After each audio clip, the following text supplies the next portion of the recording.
Kill Blue was the type of assassin comedy that had you chuckling consistently, but not really busting a gut.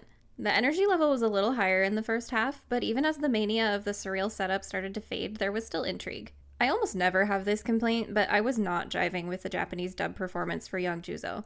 It was almost as if the voice actress was having to put so much energy into making herself sound boyish that it didn't leave enough room for her to put depth behind the performance. This was further exacerbated by Juzo's personality. He's fairly apathetic, regardless of the crazy situations that he gets into, and maintains that level attitude over the course of the show. But I love how he turned into a massive nerd as soon as he got to go to school. It was a nice turn for him to actually be interested in school, rather than the show just being set at a school. It was both funny and sad, though, how inept he could be at his job sometimes. On the one hand, he has extreme physical prowess when it comes to any situation, and he's able to apply that to assassination jobs easily.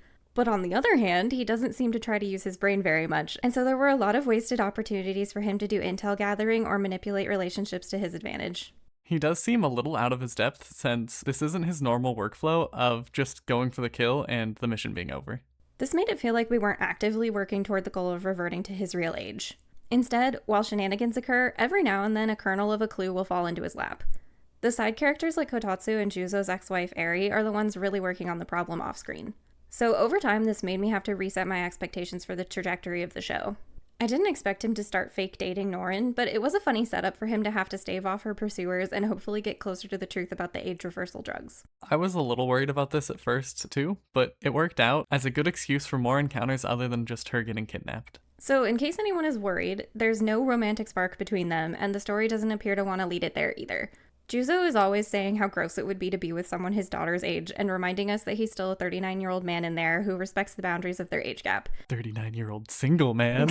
No matter that Norin shifts during the hypnotism, he still explains that it would be gross and tries to revert her back as fast as possible.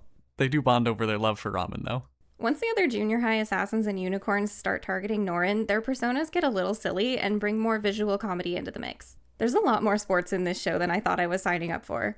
I figured the futsal game against Tenma would be it, but he stuck around as part of the supporting cast and brought a continued sports atmosphere with him. Our main character doesn't join any teams or anything, but athletic activities kept finding their way into the story. We really are building the group with the power of friendship. The show left us on a small cliffhanger by introducing a new character and having Mai throw down the gauntlet for a surfing duel.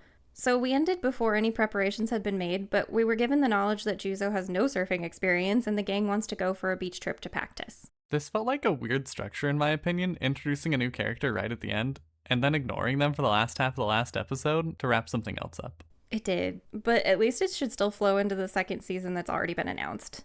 Overall, Kill Blue was a good 6.5 out of 10.